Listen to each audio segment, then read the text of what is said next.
too much GH. Many have come and many have gone, but you are a great Kankamuka ability, worth being beheld by every optical nerves. That saith the papacy. Keep watching Too Much GH, and you get the best of entertainment, the best of everything you want. My name is Ohima One. Keep watching Too Much GH. It's the best.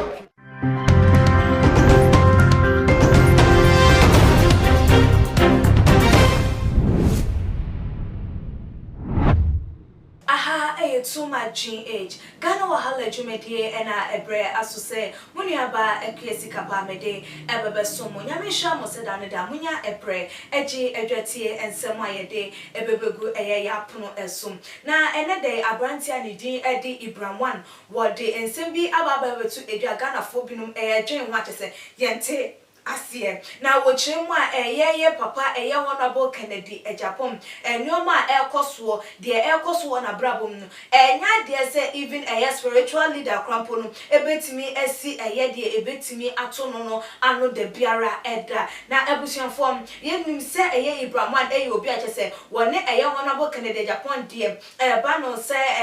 beef ana se like enyoma bi ewo wo montama mo nhwe entoto ye beka ya ka issue Say, ye papa honorable na adwen sem wo bema aposifo ensa aso Ibram1 mo a numu krampo no ye hunu de ekokoko si ye Ibram1 eda so enenam wo mayi emu a wodi atrentwie eko ebada ne da na no na yenua bayi eteki to ni page so ekokotro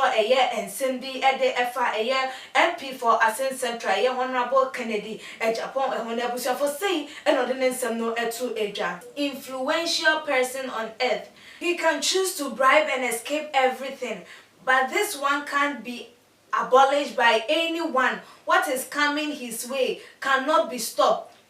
What is coming his way cannot be stopped by anyone, not even the spiritual leaders in Ghana. He can take this serious or joke until it happens before he will realize and it will be too late. We any poster what they to a hono match say ochema honorable Kennedy Ejapom wo betimi aye most influential person e wasasi so betimi abribe obi ade apevi we anaso betimi abribe obi ade aye de opeso wo ye bia nanso so de eba ni so yi de enya de say betimi assign ti de biara eda even spiritual leaders say what oman Ghana mu krampo entimi ensi ano emfa emma no na wo pa betimi afa nensem yi say agudie bi na wodi anase obetimi afa ne se asem no kre na wo ye den wo kan nanso so emram ade no ebesie ho na obehunu se se Ibram1 kan endu sa time no so no na den akache se de mpenifo ka se mi hu yanka nanso na akache no ebi na beto honorable na wo ka ensewe na abusuafo anso ha asa brand and say they wafa prophetic ministry no de ato ne ho eso wo wie ye na chese wo sanso in another post was so ekokotro wo honom SM ene Ghana hanom ye baba behwe two top politician ajese wo mo ebewu ekwan boni bi so ajese ye dwen ho a ye nte ase na be shock the whole world na eno so say ene wode ne nsem no etu edwa.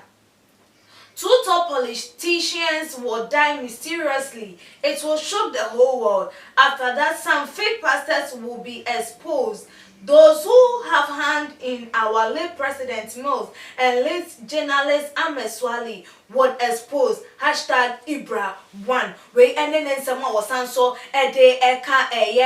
which say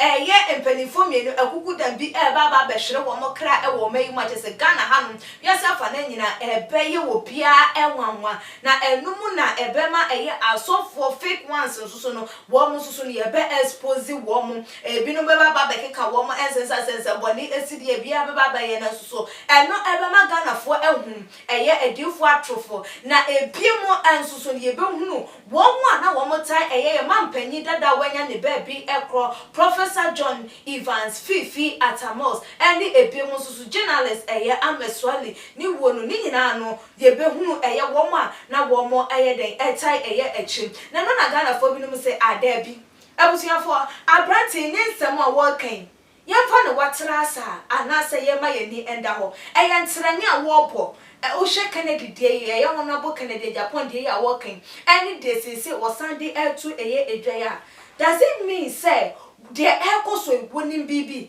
Does it mean, say, and Kofobish Sumasia will need woman you maponia, woman edina can, and a 1 person will becca,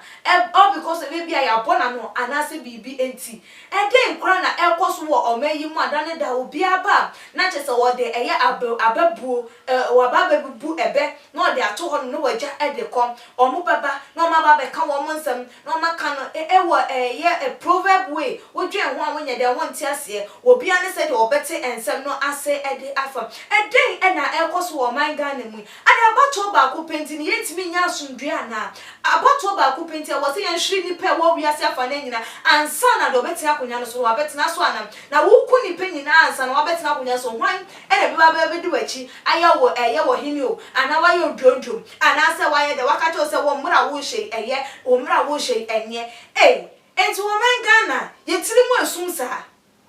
Woman Ghana, like you near but I ye at the ma a year in Chrimana. Woman Ghana, young Jim or may in Kanko, young Jim or may in Punto Anna, to the extent and penny 4 pinum pono, a year and no maybe answer and fata one more and June, one more dear, one more selfish interest, dear one more benya, dear one more pet and one more June, a dinner echoing. If Brahman and Sema walking, and who be here, said Apostle for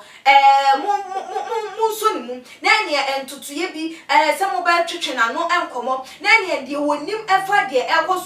so what the bird to jar, one for any day, and to a just any bayer or mayimu, Pepe payer as soon dream, and a year, who are taught a year, and Mapuno and a year to memo for us on, and no at me I day extra because the echoes reading, and me, and do. I was here for April 1 and semi, and when you're supposed for Eddie Womo, and who ebeshim, and I say, Yan, and Tono Watras, ha, and see answer to an among our home, and I was here for a dinner, a break, and semi, bet me there about too much in your comment section. Like your videos, na share, follow our IG page, your Twitter page at too much GH _ Facebook and so too much GH. Remember, if so be like your videos, no. I was here for aha and a brother my point. I made it to me in the SMD at the Equiasica Padasane, Yabasana Shia Macram. The major prophet kum chacha. On say me catch was say, Bomaden she too much GH. On say me can ye bonne pan a case pe wo wi ase asondin asondin ti na Adam won hu nyame yenu nyam no won hu niam bi a wo hwehwehwehwe e wo other place ni ade cat won na bomaden na be hwe too much GH be hwe na subscribe bomaden o be hwe pe na wa ye subscribe o subscribe na subscribe na o subscribe a na wo benya ne yama papa a wo pe ahwe nyame hira na ura me dey Isaac Odwampo obetun afem the great ampo mbrembren won me nka mo ne hwe too much GH mo ye too much na me so me ye amo fire too much GH we boy what shout out to